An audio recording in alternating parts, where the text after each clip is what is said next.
Hey guys, this is a super thanks and Patreon Q&A video. If you want to be in the next video, you can click the super thanks button right below this video, or you can check the link for the Patreon in the description. Baby Eye asks, hey Z, did you see the new Garou art from One Punch Man Volume 34? Some people are thinking it could be a new form. So I did see it, and it's pretty amazing actually.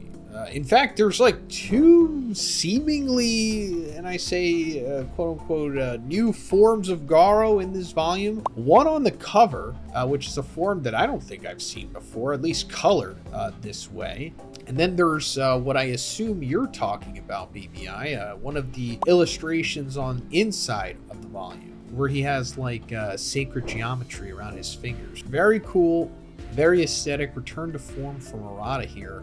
And it does look different for sure, but I'm not sure if this is like a new form, more so just an updated look at Cosmic Fear Garou, right? Because if you think about it, it's been about 2 to 3 years since Murata really drew this character, because it was like, 2022 when Cosmic Garou was introduced and fought Saitama, and I guess that was the last time we actually saw him, other than like, little flashbacks of the character like appearing in the Ninja arc or whatever. But this could just be an updated look at Murata. A couple years later, his style has improved and he just sees things differently. Maybe that's what it is. Because if it's not, then I don't know what it is. It could just be what a new form would have been, maybe a scrapped idea or something. Because the same thing actually surprisingly happened with Boros. Meteoric Burst Boros did have like another form after that, where he started looking like a Resident Evil monster or something. And you can kind of see some of it when you really look at Boros when he's firing off the collapsing star roaring cannon, because his mouth like opens, I guess, or something. But anyway, that form was ultimately scrapped, of course, but we did get a sketch of it. So it's possible that was similar to this with Cosmic Fear Garou. Not only the sacred geometry, cool picture of him, but also this one on the cover, because this looks really cool. He looks like a superhero or something. Kind of symbiote Spider-Man aesthetic a little bit, but very cool. I'm liking this. Maybe his form just changes as he fights Saitama.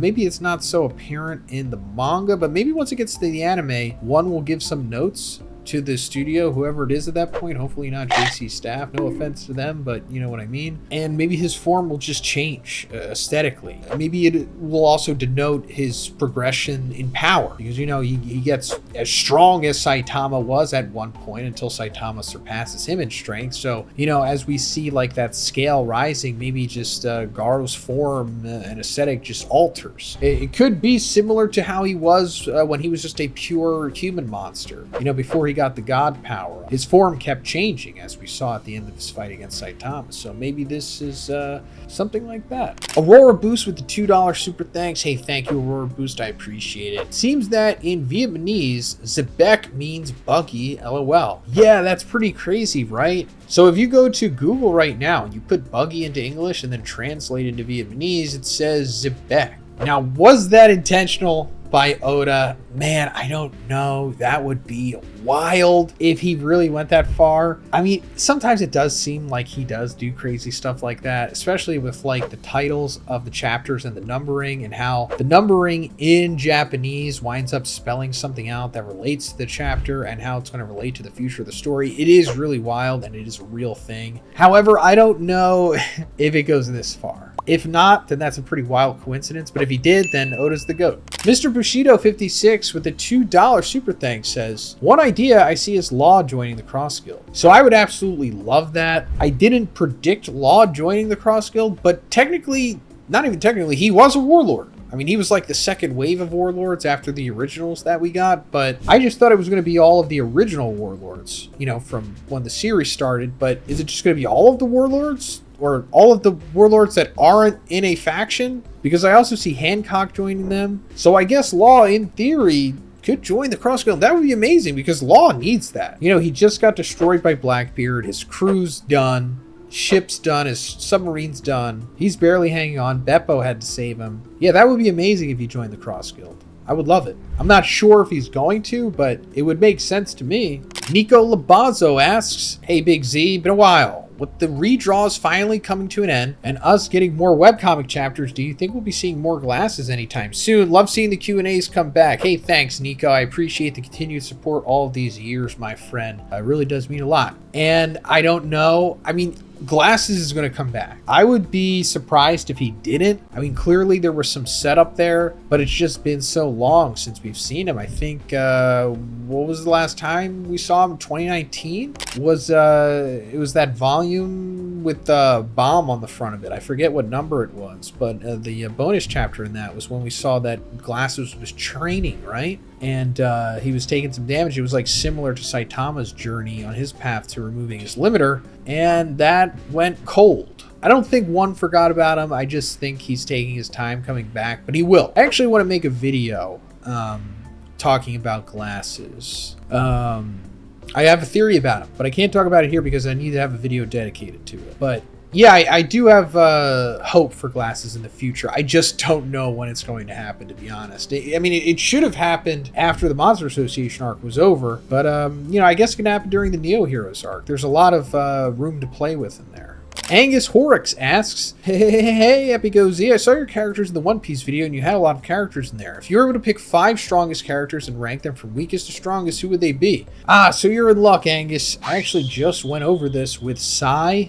The video is on my channel. It's actually the video I'm pretty sure I uploaded either before this one or the one before this. It should be there in the last couple days. But the video essentially, you know, spoilers. I have like number 1 Emu for sure. Number 2 is like probably Shanks. And then number 3 would be like Garling possibly. Then Mihawk. Then Blackbeard. Garling and Mihawk are interchangeable, I guess. But I think those are like a solid top 5 at this point. OG Ghastly with the $5 super thanks. Hey, thank you, OG Ghastly. I appreciate it. Crazy Theory. Pre-time skip Thriller Bark One Piece through Dressrosa has been subtle hit by Oda, indicating the end of the series. So I just want to summarize this post, but I'll have it right here so you can pause it and read it. But essentially what OG Ghostly is saying is that there's going to be a time skip in Elbaf where Luffy's going to train with Gaban and learn something new just like he did with Rayleigh, and then the final war will eventually be announced, and then they'll gather their forces and the Grand Fleet, and it will eventually end with Emu and the Red Line being destroyed. And Zoro slicing Pika is like foreshadowing for the Red Line being slashed by Zoro. And then, you know, Doflamingo also is foreshadowing of Emu and the Gorosei being defeated. And I agree. I think all of that will happen. I'm not so sure about the time skip in Elbaf. I hope so. I really do personally want that. If I, you know, could give Oda like a piece of advice if he wanted it, not that he needs it, but I'd be like, hey, do a time skip in Elbaf so you can just start leveling up characters, especially the Straw Hats. And then you can also have a lot of things happen on the outside of the world that you don't have to show on panel. You can just say like, oh, hey, you know, these guys did this, and now the Cross Guild is this much closer to the One Piece, you know, something like that. But everything else we're saying here, I do think will happen. Zoro will cut the Grand Line. I think a few characters are going to do, you know, Grand Line feats. You know, they're going to have that stuff going on with them. But then, and yes, I do think that Doflamingo represents Emu, and then 5 captains are the Gorosei for sure. That is, I think pretty much confirmed almost. So they're going to probably go down in a very similar way. But yeah, that's pretty much it for this one, guys. Again, check out the super thanks button below the video or the Patreon link in the description. And if you liked it, please give it a like and have a great day. I'll see you in the next one.